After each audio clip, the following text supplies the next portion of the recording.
Hi, we're here with Rita Ferrandino. Rita, we know that you have formed a nonprofit coalition for elementary science, and we wanted you to talk a little bit more about that. Can you tell me why that's an important topic to take up? Well, Jeff, we just couldn't simply sit back any longer and watch the teaching of elementary science disappear from our elementary classrooms. We found that over the last 8 years during the Republican administration, the teaching of elementary science has been basically disappearing from our classrooms. Many people don't realize and understand that with No Child Left Behind and the accountabilities around the teaching of mathematics and reading and language arts, which, believe me, we all know are critical, with all of the emphasis being placed on those two subject matters, the teaching of elementary science has been disappearing.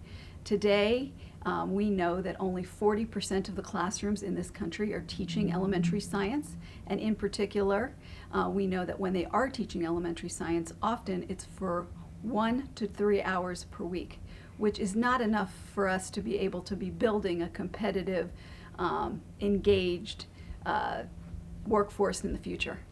And what is the Obama administration going to do about that?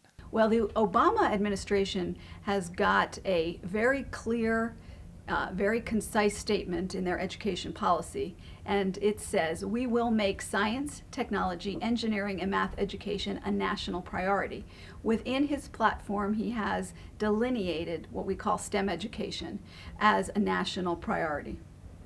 Excellent. And so, talk to us a little bit more about why this is so important, sort of from an international perspective. Well, from an international perspective, it's very clear that in order to be competitive in the future, we have to be able to be producing a literate, competent, technologically competent workforce.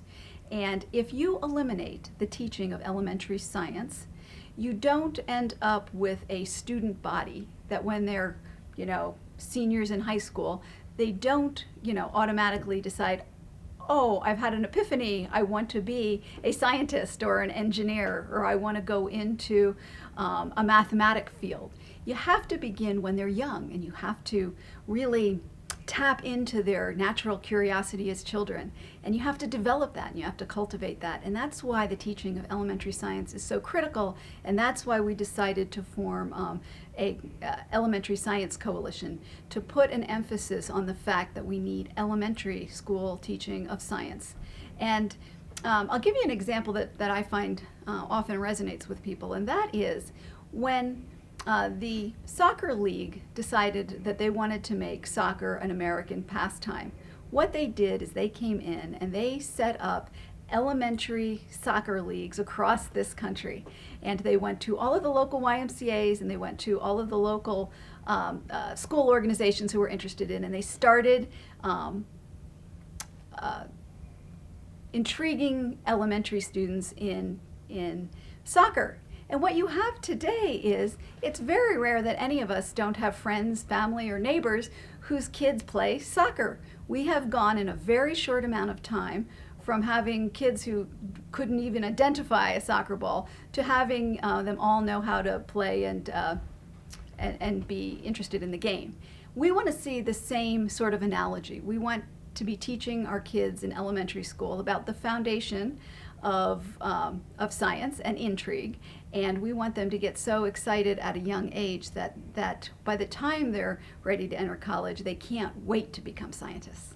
Great. Can you tell me a little bit more about the advocacy that's going on with the coalition and how others might be able to get involved? Absolutely. Well, first of all, you're welcome to go to our website, and you're welcome to talk to me directly at Rita at sciencecompanion.com, and there's many ways you can participate. One of the most fun projects we have going is the National Refrigerator Door Project, and that is where we encourage elementary school students to simply take a white piece of paper or go online and create for us what does science mean to them. And you'd be really surprised how many kids write to us and say that the science that they love doesn't happen in school, it happens in their backyards, or it happens at the local pond, or it happens when they're making some kind of concoction at home with their mom when they're cooking. So the National Refrigerator Door Project is an advocacy work where we are putting together a collection of what kids think about science today so that we can make sure our legislators know why it's important to fund elementary science education. Great. Thank you very much. Thank you.